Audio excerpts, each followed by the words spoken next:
Here we go! Here we go! Here we go! We're gonna have a fiery Sterling today.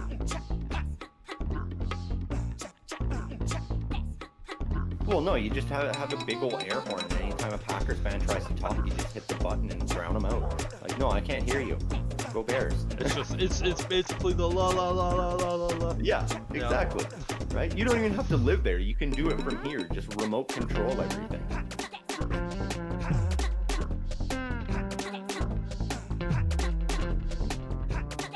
Yeah, I'm pissed off, man. Fuck the NFL at this point.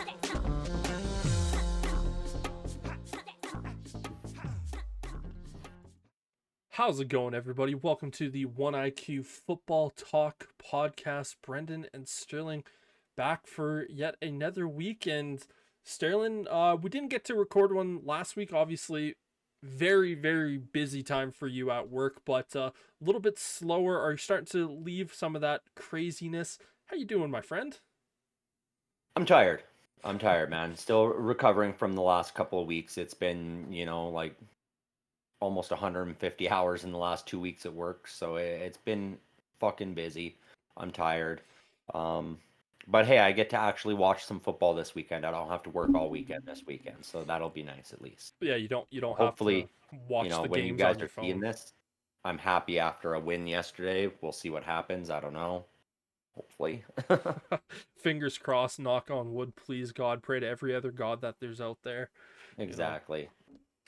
But yeah, like the Steelers right now are going into a portion of their season that we have been talking about pretty much all year long of going, like at every single moment we've been like, okay, the Steelers are doing this, this, and this really well right now, but we need to see this 10-day stretch. Oh, the Steelers, blah, blah, blah, blah, blah. We need to see the 10-day stretch. We're now in the 10-day stretch. This is the first weekend. They go up against the Eagles, and then they go up against the Chiefs on Christmas. Or is it the Ravens next week? Yeah, we have the Eagles on Sunday here, and then it is the Ravens next Saturday, followed by the Chiefs on Christmas Day, Wednesday. And so it is going to be a rough 10-day stretch. I've been saying all season long that, as long as this team's been winning, great. But the outcome of these 3 games determines what this team truly is. If they cannot win any of these 3 games, it's going to be the same playoff push where they're in the playoffs, they lose in the wild card round, it's over. If they can win one of these games, I think they have a chance to actually win a playoff game when we get there. If they win 2 of these games, I really think that they could be in that AFC Championship talk. If they somehow come out and win all 3 of these games, the Pittsburgh Steelers have to be a serious consideration as a Super Bowl contender. Yeah, and I've been saying all season long that at the beginning of the year, I was very negative with the Steelers, and then for a while I said, you know what, I'm not going to say anything positive, and I'm not going to say anything negative. I need to see this stretch, because if they can go out there, and let's just say they win one of these games over this stretch, and let's just say they play well in those next 2 games after that, where it's it's still losses but they're not necessarily wins, then yeah, I can agree with you. They could also win all 3 of these games but look terrible doing it, and I could go, well, you know what, yeah, sure, they ended up getting those wins, but they played so poorly in those games that it's one of those things where I go, yeah, sure, you got the victory, but it's the same old Steelers. They're going to walk into the playoffs and they're going to lose to the Bills. Like that. I would agree if the teams were not good. If they were just getting ugly wins against bad teams, then yes. Yeah. But even an ugly win against the Eagles, the Chiefs, and the Ravens, even ugly wins at that point, you still go, okay, well, they can win ugly against good teams, which means get to the playoffs. You have an ugly game against the Bills, you could still win that game. I'm not saying none of those wins would be still impressive. It's a really tough thing to kind of describe of going. Watching them play is ultimately going to be the biggest factor, because they could lose all 3 of these games and still be an AFC contender or an AFC championship contender. Like again, you could have the 3 really, really good losses where it's like, oh man, like we were in it the entire game, and we had all three of those losses, and it's one of those things you go, but man, if they keep playing like that, they just need one thing to go right for them in the playoffs, just one little change, and they could be a Super Bowl contender. Like this is one of those really, really weird scenarios for the Steelers, because again, you win one game, you lose two really, really close games. You go, man, they still played really, really well. Again, there's so many different scenarios that we talk about. It's just needing to see how they actually play on turf. Because again, like I said, we could see them lose all three games, but they lose all by like 1 point. We go, man, like they lost to the Eagles on a last second field goal, and they lost to the Chiefs off of pure black magic in the last minute, and the Ravens, Justin Tucker finally finds his mode, and like we're all these different scenarios. It's just a matter of once we finally get to this portion of the season and how these three games stretch out will ultimately be the deciding factor of whether we think this team is for real or not. And I have to say, all three of those games, man, I'm excited to watch to see how the Steelers are going to play. We talked about the game picks, and if you watch the game picks, we said that this Steelers Eagles game is probably the second best game of the entire week, only behind the Bills versus the Lions. Like these two games, man, they should have both easily been the primetime games of the week, but instead we have shitty primetime games this week. And I mean, that's just it. The Steelers are dealing with some injuries right now too, which was a big concern as the season progressed, and especially going into this 10-day stretch. So I am happy to see that Mike Tomlin is making the conservative choice and saying, nope, George Pickens, that hamstring's bothering you. We are not letting you go out there against Kenyon Mitchell where you're going to be trying too hard and could potentially damage that hamstring more. They're sitting at 10 wins right now. Yeah. One more win pretty much will solidify a shot in the playoffs. Honestly, even if they lose all 4 of these games, there's still a really good chance they make the playoffs. There's still a really good chance that they win the division with that. Exactly. Being able to add a guy like George Pickens back into your lineup as the playoffs begin could be that factor that pushes them over that edge to be a winning team in the playoffs, especially a healthy George Pickens. So that, to me, it sucks for this week because no George Pickens. It could be an iffy situation where the rest of the wide receivers just can't quite step up. But I would rather save him and be healthy for playoffs than risk him now in this 10-day stretch. Outside of George Pickens, also on the defensive side, the Steelers are missing Larry Ogunjobi right now at defensive tackle, and Deshaun Elliott went down at that safety position during practice this week. So we're going to see some more of those, secondary players coming into the game. But a lot of them, too, throughout the season when filling in, have looked like they have that potential to be a number one guy. And so this next man up mentality for the Steelers is working really well right now.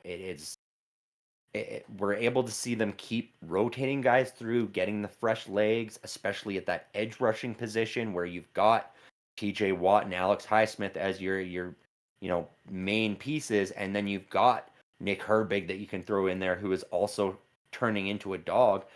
And they went out and got Preston Smith, who they can also plug in to fill that role when Alex Highsmith or TJ Watt need that extra breath. And so it's refreshing to see at this point in the season the ability to be rolling through healthy options and just keeping everybody well rested. Yeah, it's hard to disagree with anything that you're saying there. Again, we talked about this Eagles matchup, so obviously we don't know the results right now as recording, but make sure to go watch that video. It'll be linked down in the description for you. But it's going to be a lot of fun to watch the Steelers these next few weeks. It is, and I mean, there is some good news for Pittsburgh as well. Good news for Steelers fans on the injury front. It's not all bad. A report came out this week.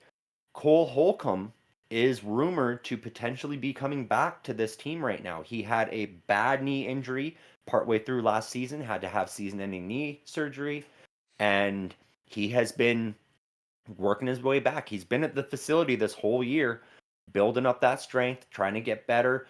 And at this point in the season, like if we're able to add a guy like Cole Holcomb, who was our leading middle linebacker last season before that injury, like he is a phenomenal inside linebacker. Adding those fresh legs at this point in the season to that rotation of Elandon Roberts, Peyton Wilson, and Patrick Queen, that is so big for this team to be able to add that one more person in there on defense, take more of that pressure off of Peyton Wilson and Landon Roberts. Man, this could be a really good sneaky thing that the Steelers have going into this playoff run. Yeah, it's like I said, it's gonna be really, really fun to watch, especially getting some of those guys back. It's as I've stated this year, as the year has gone on, I kind of hate the Steelers because of having that little bit of fan envy of just watching them make boneheaded decisions. For instance, of going, oh, you had Justin Fields who was playing decent football at the quarterback spot and going, oh, we're going to bench him to bring in Russell Wilson, who the last 3 seasons of his career was not that great of a quarterback. Yep. And it was, you are taking the opportunity out of what could be your future starting quarterback, the guy that could be there for the next 10 years, and you're saying, nah, we're going to sit you down because we think this guy and his moonball is going to be better. And we all questioned it. We said, Everybody did. yeah, like even the most hardcore Steelers fan out there, which I know you are, you were looking at me going just as angry as I was, potentially even more angry, going like, this is like, what the hell are you doing? And as someone who is a Bears fan looking at this, just going, they're making the stupidest moves, but yet somehow it's working out. There's been fan envy because, again, I'm watching my team the entire season just make the wrong decisions. And we really didn't get to talk too much about the Matt Eberflus firing because, again, you started to get into that insanely busy portion of your schedule. And it was the right move to fire Matt Eberflus. It really was. But we can go back to this offseason where I said you needed to fire Matt Eberflus the second that the season ended. Yep. Because I ultimately said you can't go through this process of bringing in Caleb Williams. And we all knew it was going to be Caleb Williams at that point. We knew it in November that Caleb Williams was going to be the number 1 draft pick to the Chicago Bears if they have the number 1 pick, which they ended up having. And it was, you can't bring in Caleb Williams with a lame duck head coach like you've done to Justin Fields and then to Mitchell Trubisky before him. You can't do that. And the Bears said, we're going to do it again. And I distinctly remember saying, and you can correct me if I'm wrong, but I said the Matt Eberflus era in Chicago is going to go one of 2 ways this year. It was going to be either he is so abruptly bad that he ends up being fired, or he was just going to be so absurdly average where the Chicago Bears the next 3 years are just going to go 9-7. They're going to be 7 to 9 win teams for that entire stretch. And it happened to be the latter, or not the latter of the two, the one that I mentioned first, where he's so bad at coaching. And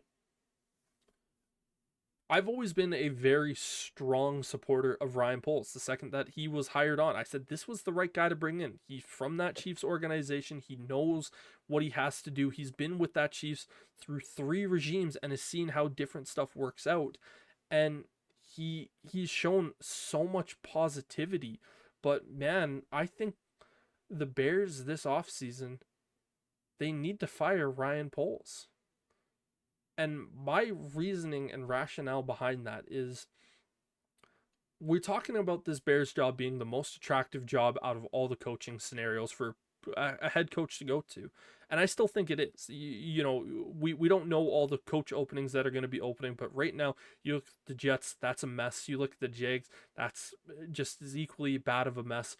And you look at the Bears going, if these are the only 3 head coaching jobs available, yeah, it's the Bears, and with all Yep. the other teams that are potentially coming up, I said the Jags, I meant Saints, but you're going to be looking at a top head coach, for instance, like Ben Johnson, who's going to look at this and go, well, Ryan Poles is on a different timeline to me. If the team doesn't have necessarily a great situation, or a trade is viewed as bad, or a player that he brings in is bad, that Ryan Poles could be fired the next offseason, and guess what? They're going to be bringing in a general manager that didn't hire me.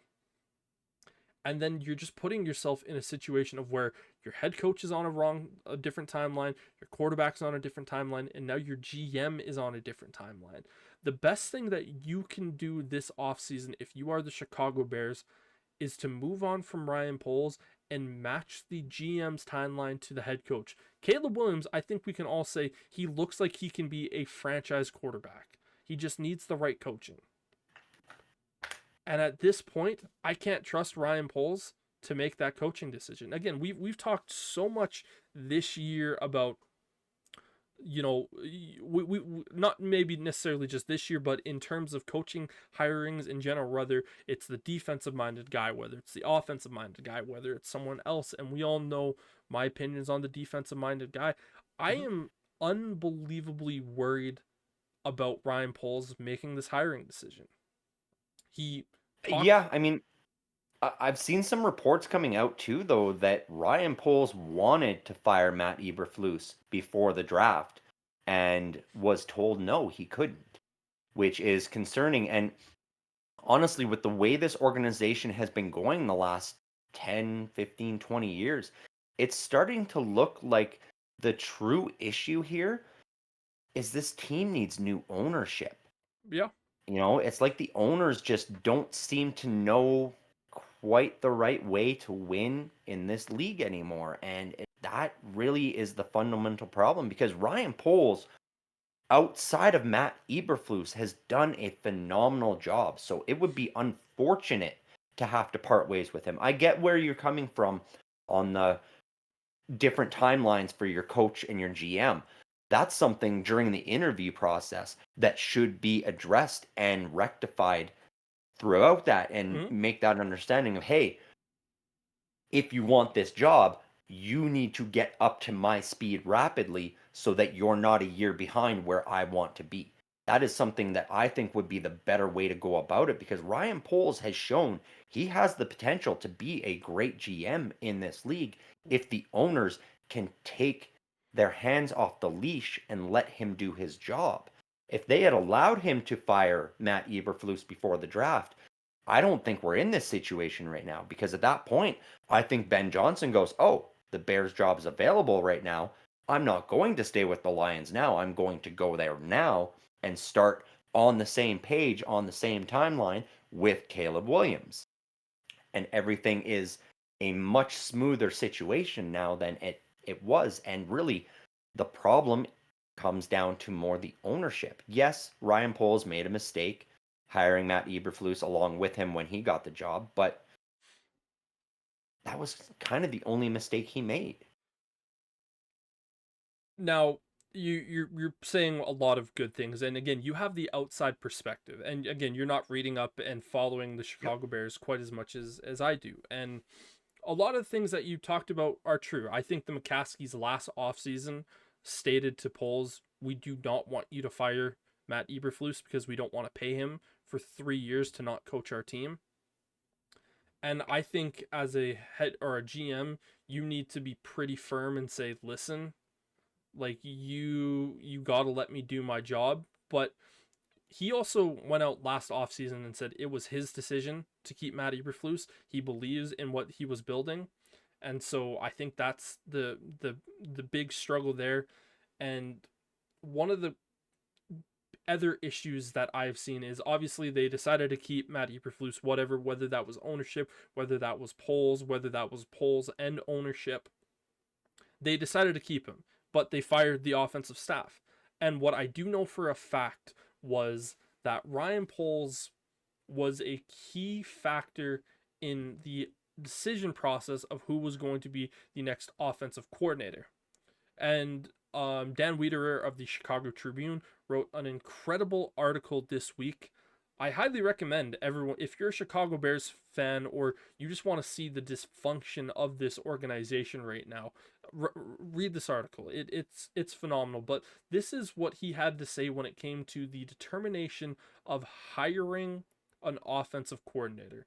And he said this about Shane Waldron. His track record to this point doesn't do him any favors. Or this isn't about Shane Waldron. This is about Ryan Poles and his track record of hiring coaches. His track record to this point doesn't do him any favors. He has not only reaffirmed his belief in Eberflus as the Bears' preferred leader, but was also lockstep with his coaching during an offensive coordinator hunt last winter that ultimately landed Shane Waldron after the Bears also interviewed guys like Cliff Kingsbury, Clint Kubiak, Thomas Brown, Greg Roman, Liam Cohen, Zach Robinson, Greg Olson, and Marcus Brady. The Bears took comfort in the fact that Shane Waldron had previous play calling experience and noted that he had worked closely with multiple starting quarterbacks during his 3 seasons with the Seahawks as the offensive coordinator and 3 before with the Rams as the passing game coordinator. They said, "We like Shane because he is an elite teacher. He is able to make complex things simple and irregular things regular." Eberflus told the Tribune last spring that's what an elite teacher does. And I just sit back and I go, I listed off a ton of great guys. Cliff Kingsbury is going to likely get another head coaching job this offseason. Clint Kubiak, not going to get he's going to be on some head coaching potentials this year. Thomas Brown, who is now the offensive coordinator and now the interim head coach. Greg Roman, we know he's working with the Chargers and making that offense. Liam Cohen is going to be a favorite to land a head coaching spot. Zach Robinson, Greg Olson, Marcus Brady are all very good options. And they sit back and went, he is the guy that we want to have. And Eberflus now was one of the main focus there, but Ryan Poles had to sign off on the guy. And he decided to go with one of the worst options that I've seen in a long time. Again, Shane Waldron didn't make it 10 games with the Bears as the play caller. I can't trust Ryan Poles right now to ultimately go out there and make that decision, because some of the things that he said about Eberflus was he was a dynamic leader of men. He was someone who was accountable and able to teach. He was able to communicate with his players on a way that was very high up there.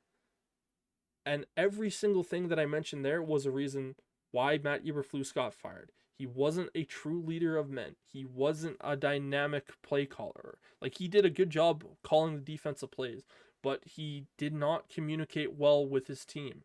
He did not take accountability. And the things that they said about Shane Waldron, everything that they said positive, is ultimately the reasons he got fired. He did not teach well enough. He did not communicate well enough. And you just sit back and go, if these are the 2 key guys that you brought in to do this, how can I trust you to hire someone when these are the 2 big hires that you have ultimately made? The Bears have had 8 different play callers these last 3 years on both sides of the ball. So that meaning offensive play caller and defensive play caller. 6. They've had 6 different play callers. They've had to fire 8 coaches over these 3 years, and they're likely going to have to move on for more. I just sit back and I go, I don't know if I can trust you to make that hire. And you're right. That is a decision that should be taken out of Ryan Poles' hands. Because you make a lot of good points when it comes to choosing a coaching staff. He has not been good at it. When it comes to building a team, he's done a good job. When it comes to making moves through the draft, his scouting staff, all of that has been good. But making that decision on a coach has not. That maybe that's a situation where a private organization should be brought in, to do that process instead. Take it right out of Ryan Poles' hands and be like, no, we are going to find your coach for you, in a similar fashion to what happened with the Steelers this year, where it was like, okay, Mike Tomlin, you don't get to choose your offensive coordinator this time. We let you last time, and look what happened. we are going to do it for you. And so it was ownership and Omar Khan that did it instead. So that has worked out. Maybe that's what it is. It needs to be taken out of Ryan Pohl's hands and given to someone else. The problem, too, you don't trust the ownership to do it because, as I said, they have not been making smart decisions either over the years here. And so it is. This The only guy in organization. that situation who would be making that decision is Kevin Warren. And Kevin Warren was Yeah. brought in to build the stadium as the president of football operations and CEO of the Bears. Yeah. And this Bears organization, it really does. It's beginning to scream, we need new ownership. Like the Bears have not been sold in forever. Since 1920.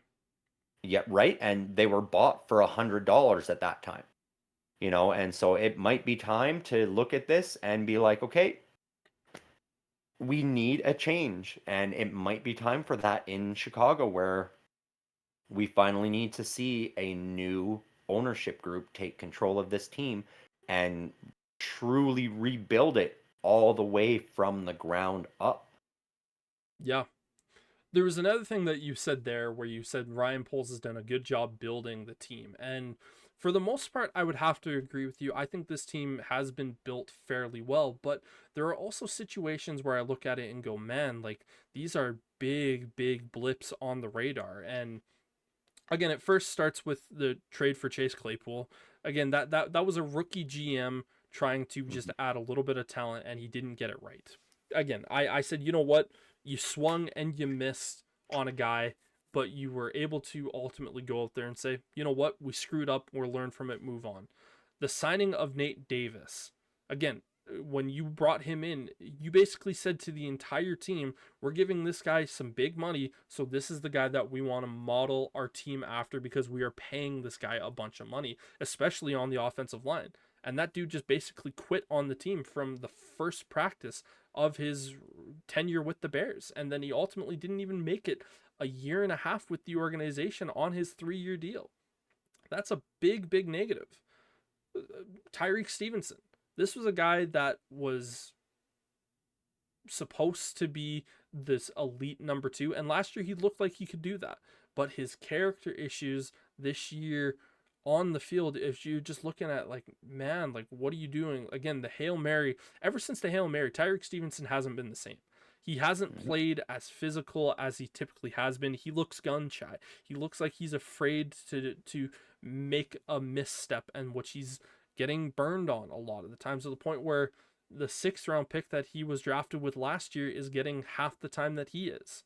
Now, granted, I still think Tyrell Smith should be getting a bunch of time because he's a phenomenal corner, but like that's another swing and miss. And then the drafting of Velus Jones when there was clearly other needs other than a return man that you needed to go after, which was the offensive line. You look at the offensive line, the issues that has just been around. Now, I have been a person that has said you have so many issues that the Bears needed to address that they couldn't address them all. And you take one move here that takes away this player and this and that. But the offensive line, Caleb Williams is the most sacked quarterback in the NFL right now. Do you want to know who the number 2 most sacked quarterback in the NFL is right now?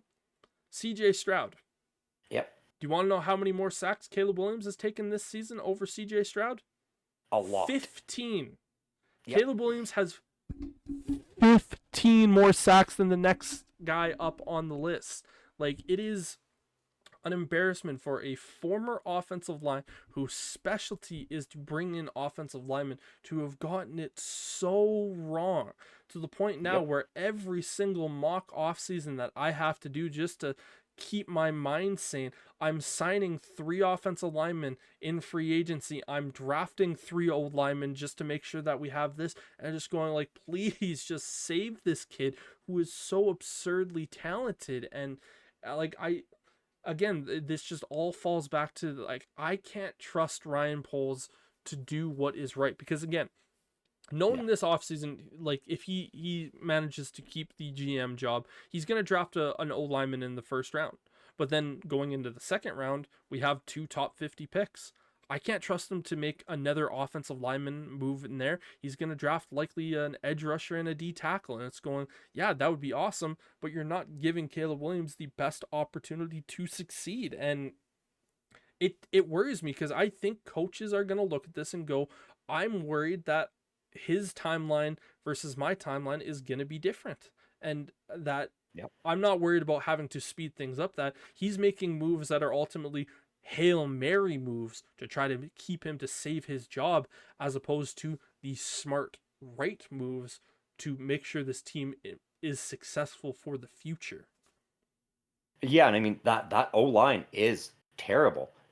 Caleb Williams, if I'm not mistaken, has now broken Justin Fields' record for the most sacks on the Bears team. Mm-hmm. The top four is now Caleb Williams, Justin Fields, Jay Cutler, and Justin Fields. Yeah. Right?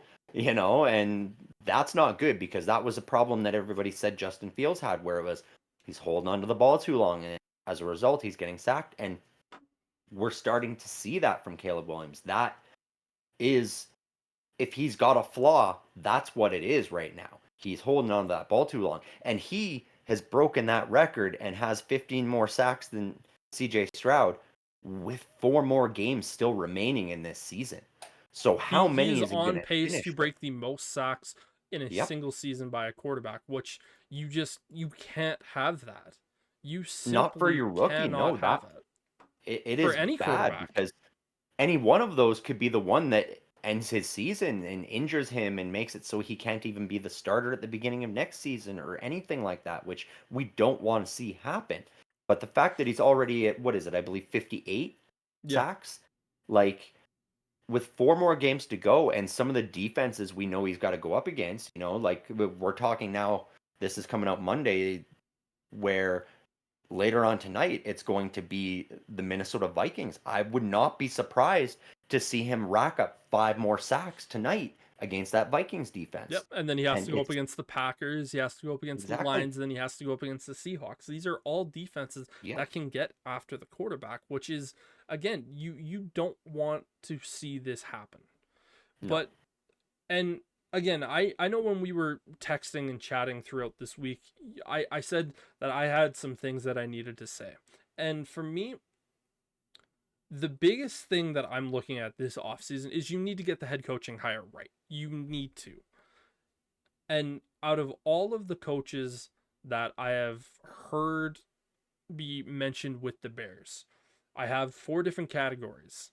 1, the yes please, the sure I guess, the not happy with that hire, and the please God no category. And I will tell you exactly what will happen in terms of myself, my level of happiness that I will have if either of these teams, or if when these guys get hired. In the yes please category, there's one coach in that category. It's Ben Johnson.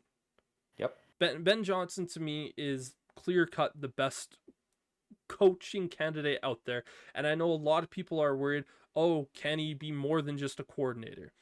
And I just sit back and I say, everyone said the same thing about Sean McVay and, Kyle Shanahan and Mike McDaniel and all these guys. Kevin O'Connell, for instance. It's like, can these guys be a leader of men? Well, guess what? You won't know until he's there.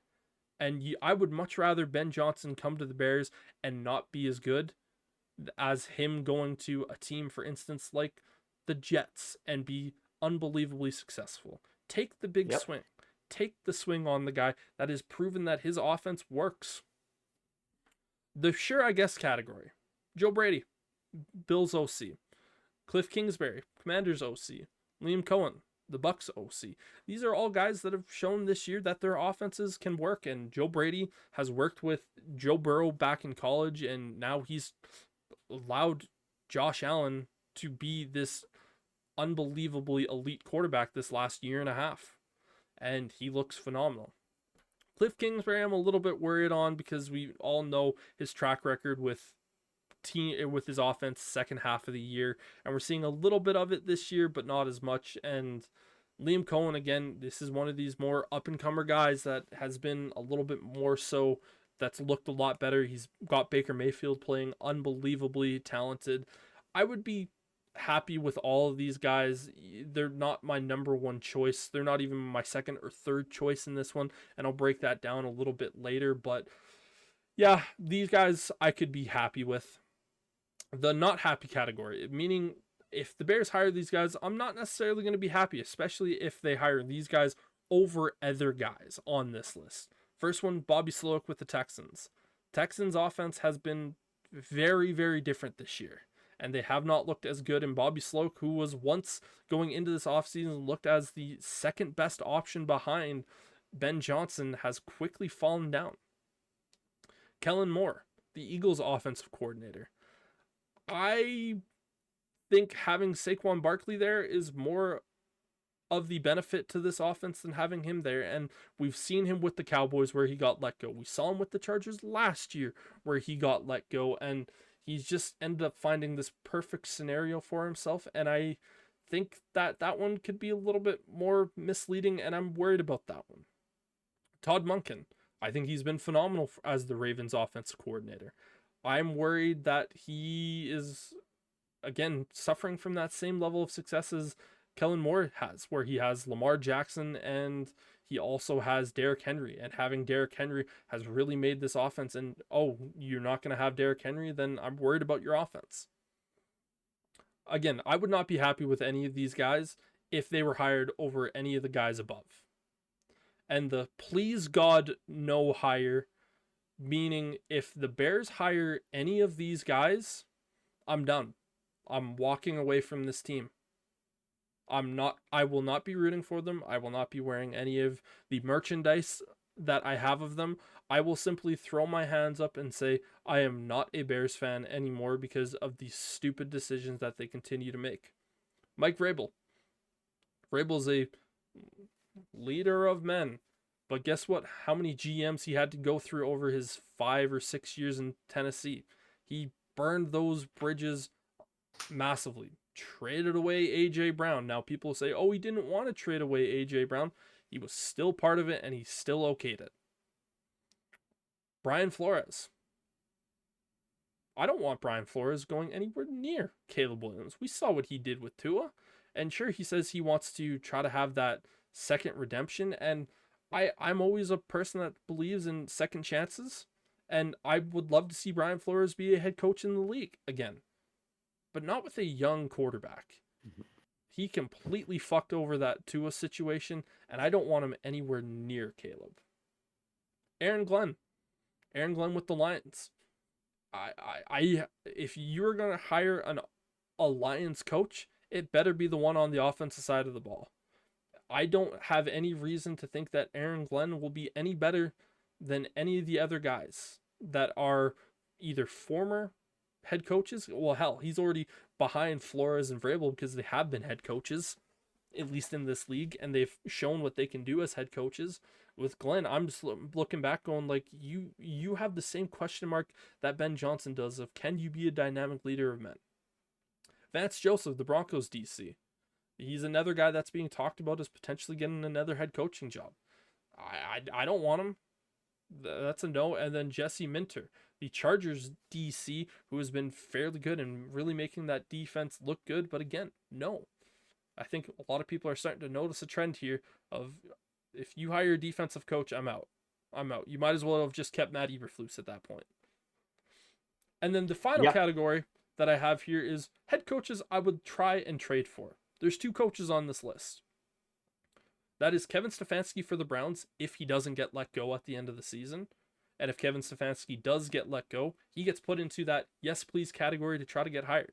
Kevin Stefanski has been a 2-time coach of the year. He's had to work with the worst of the worst possible situations, and look at what he's been capable of doing. The other is Mike McDaniel of the Dolphins. Not to say that he would want to leave Miami to come coach Chicago, but let's just say you have a surprise retirement from Tua at the end, or from Tyreek Hill, and that team just looks like the mess that it is. The Bears say, hey, want to come coach Caleb Williams? But yeah, that's basically it. That's my list. Yeah, and I mean, everything on that list makes complete sense. The biggest concern for that is with what you were saying before. Ryan Poles needs to be let go. before you can hire a new head coach, you have to hire a new GM.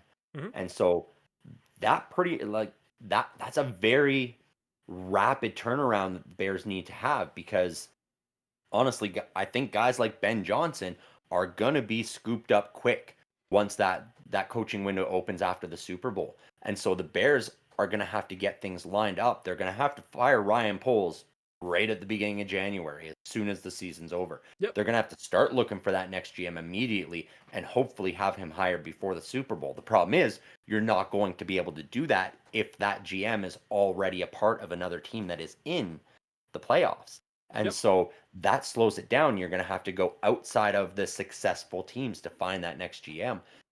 That's where it becomes dicey. If the Bears take too long finding their GM, then all of a sudden the Joe Brady's, the Cliff Kingsbury's, the Ben Johnsons have already been hired as head coaches for other teams that have their GM in place, and the Bears are left holding the bag. So that is a big concern and something the Bears organization needs to make sure they are on the ball with as soon as this season ends. I will give you one example of why I am not worried about that. Kyle Shanahan was hired before the 49ers GM. And this could be a scenario of where the Bears look at it and go, Ben, we want you. We're giving you a blank check. We don't have a current GM here at the moment. We're looking for one. We're interviewing for one. But we want you to be our guy. If you accept this check, we will allow you to come in and basically name your GM like Kyle Shanahan. And there's a guy named Ray Agnew, the Lions assistant GM right now, that I don't see a reason why you wouldn't go after that guy anyways. And basically, even if you hire him, Agnew, before Ben Johnson, you say, listen, Ray, you know this guy Ben fairly well. You've worked with him the last couple of years. Would you want to bring him in? That would be, in my mind, the most ideal scenario out there, because it's like you don't even have to go out of town stupid of where you're like, I don't know what this guy is like because I haven't worked with him.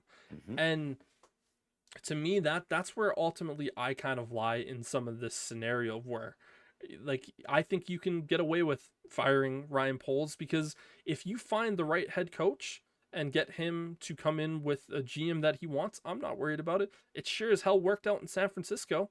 Yeah, Yep. sure, the season hasn't necessarily looked as stellar as it's quite has been, but no one is going to sit back and say the fact that Kyle Shanahan was hired before. I always forget the dude's name from San Francisco, the former broadcaster. That doesn't really matter, but again, Isn't the GM over there John Lynch? yeah, thank you, John Lynch. Yeah. Like, yeah, Shanahan got hired and he said, I want John Lynch as my GM. Mm-hmm. It's worked out. It's worked out very well. A lot of good moves have happened there. John Lynch was a broadcaster before that, guys. Like, it just. And before that, he was a safety. Yeah, he was a very good phenomenal safety in the NFL. Yeah. But for me, again, if this Bears hiring for the head coaching job is just so important, and I know you have said to me in the past that, oh, you're so anti-defensive minded head coach that you can't get your blinders past it. And there was a report that came out this week that I heard, funny enough, yesterday, that actually went over all of the head coaching hirings that have been made since 2000. There was something like 196 head coaches that were hired. I think it was like 56 had something of previous head coaching experience, and then they looked at the difference between the offensive coordinators hires and the defensive coordinators hires, and they were split 66 to 66 from the first timers. And the biggest thing that they used to determine level of success in that department was, how many playoff wins do you have? And for one playoff win, the offensive coordinators that got hired as the head coach for just one playoff win in their first tenure were like 47%. And then the defense was like 28%. So very big difference. Second, offense was like 38 to the defense is like 26. And then to the third playoff win, it was the offense down drastically to like 18% to the defense is like 17. So pretty much almost no different. So it basically said that no matter which side of the ball you're on for the 3 playoff wins, it really doesn't matter. But I sit back and I say, yeah, sure, it doesn't necessarily matter. but it does in this case because you're trying to develop something that you've never had. Yeah. Yeah, and I mean, we had a discussion last month about this, and the Bears situation is one that I agree wholeheartedly. It must be an offensive minded guy to go in and be that head coach. It is what you need in Chicago right now. Like, I am a big proponent of the defensive guy, and it's, as I've said before, it's not necessarily the defensive mind. It's the guy that can come in and, we've said it a few times on this podcast, can be a leader of men. That is where a guy like Mike Tomlin is head and shoulders above the rest, because he truly is that leader. I wouldn't want Mike Tomlin as a defensive coordinator, or I wouldn't want him as a coordinator, period. As a leader, as a coach, a head coach, is where he fits that role. And that is where it is so hard to find a guy like that, because it's rare that you find a guy who's just a positional coach somewhere who wouldn't be a good coordinator, wouldn't be a good play caller, and you're like, I'm going to give him a shot as a head coach. It doesn't happen often because it is a big, big gamble. It's hard to find that guy who's purely going to be a leader of men and is such a great mind around the game of football that he can just coach. It's not a matter of, oh, I can draw up plays, I can call plays. You need to be able to coach, teach, train, and manage personalities and manage people. That's really what a head coach is a really, really good manager. And, we all have jobs, we all have regular. How many of us can say we have good managers? A very small percentage. It is very hard to find that. And that is why with the Bears, right now, it's not about finding that good manager. It's about finding that guy who is going to be able to train and coach one specific position and player, and it is that quarterback. You need to develop that quarterback so that he can have the autonomy and the ability to run his own game and be his own man when that manager is found for the Bears. That's what it is. And that OC turning head coach could turn into that manager. That is very possible. There's always that potential. We see it. There's guys like Sean McVay, Kyle Shanahan that very much are good managers, but they also just have such phenomenal and unique playbooks that it doesn't matter if you have the first overall pick or the last overall pick. You can still run the exact same offense you run because they are that good at being play callers. And really, that's what the Bears need to find. And they need to hope that Ben Johnson is one of those guys. And I hope for you that's it. I know you have Cliff Kingsbury in the sure, I guess. You know my feelings on Cliff Kingsbury. Mm-hmm. He should remain an offensive coordinator. He should not be a head coach, because he is not a leader of men. He is not the kind of guy who can run a team. He needs to just be calling the plays and worrying about his offense, because he is really good at that. As soon as you throw the rest of the team in there, that's when he starts to get bogged down. Totally. I 100% agree with you. And if we go back to this time last year, I was saying that I thought the Bears were going to fire Eberflus at the end of the year. And there was a certain guy that I said, I really want the Bears to hire because he is an offensive-minded guy that is going to be paired up with our first overall pick quarterback. And he's also that leader of men who just happened to win, the national championship. I wanted Harbaugh. He was a former Bears player. He was a former first-round pick quarterback for the Chicago Bears. He likes Chicago. He loves Chicago. If you were to sit him down and say, we have 2 top 10 picks in the NFL draft, and we will give you full autonomy, he was the last player for Ditka. The last true great head coach for the Chicago Bears. Because again, I've always said to you, I want that leader of men as well, because that is the right head coach that you need to have. Dan Campbell is a great example of that, being a leader of men on the offensive side of the ball. And you find great leaders of men on the defensive side of the ball, again, like Mike Tomlin. to me, I sit back and I say my personal preference is I don't think you can win in the NFL with a defensive-minded head coach, at least for the Super Bowl in this day and age, just because we haven't seen those guys ever since Belichick. And even then, once Belichick didn't have Brady, we saw kind of what happened. Jim Harbaugh was the perfect guy for you to go after. And when Ryan Poles was asked about this last year, did you ever make contact with Jim Harbaugh, who the Michigan head coach? I sat back and I went, you messed up. You done Yep. messed up, Ron. Well, I mean, for both of the guys last year, like there have been reports that both Harbaugh and Ben Johnson were interested and willing for that Bears job, but Eberflus had to be fired first, and he wasn't, and Yep. that was the mistake that was made. Yep. Had you fired him, either one of those two options would have been a good solution for this team. It didn't happen, and so now it really is just the one option, and it's more of a I hope this works because Harbaugh was that leader of men, and he is the better of the two Harbaughs in my, like his brother has done a decent job with that organization, but I don't get the same leader vibes from him as I do his big brother. Little brother. Really? Yeah. Oh. Yep. Oh, okay. I honestly, John or Jim looks older than John. Oh, he does, but yeah, John is the older of the two, not by much. I think by like a Oh, year, okay. but Yeah. yeah, it's yeah. To me, right now, I'm just kind of at this breaking point with this team, and this off season is going to be one of those scenarios of where I just go, man, like you just need to get this so right. And if you can't, again, I know people are going to say, well, what happens if they hire a Mike Vrabel and they go 9-7 the next year? I'll be like, yeah, that's great. I will be sitting back going like, oh, good job.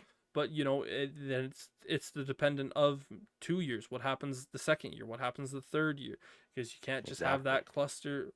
And yeah, people will say, well, if they hire Ben Johnson and he sucks, you'll still be mad. I'll be like, yeah, but at least they went out and took the swing. We talked about the Bears taking the swing with Caleb Williams, going from good to potential elite, from Justin Fields, who again, no point last year would most people have said if you were a team that didn't have the first overall pick, you should move on from Justin Fields. I said that the entire time. I was a big fan of Justin Fields. I still am a big fan of Justin Fields.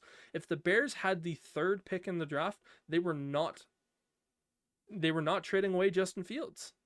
They weren't going to do it. No.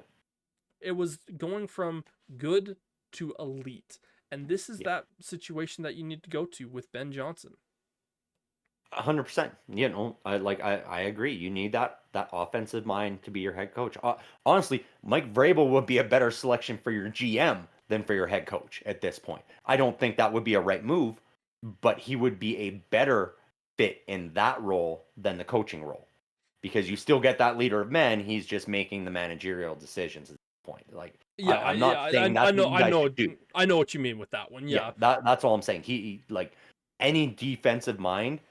Like, make them the GM, not the coach. You need your offensive-minded head coach to have the reins of this team so that he can have the focal point being Caleb Williams, offensive line. The number one and number two priorities on this team for the next 3 years has to be those two things. And you need the offensive-minded head coach in order to do that. Last thing I'll say about this, because I know you guys do got to get going here relatively shortly. My ideal world for the scenario: Bears hire Agnew, he hires Ben Johnson hires Robert Saleh as his DC, and I think you look at that and you go, listen, I'm an offensive-minded guy, but I know how much defense is important. You're a former head coach and a brilliant defensive mind. I need you to come in to be the assistant head coach of this team and basically make it so that when I have questions, I can come up to you and ask how to handle this scenario.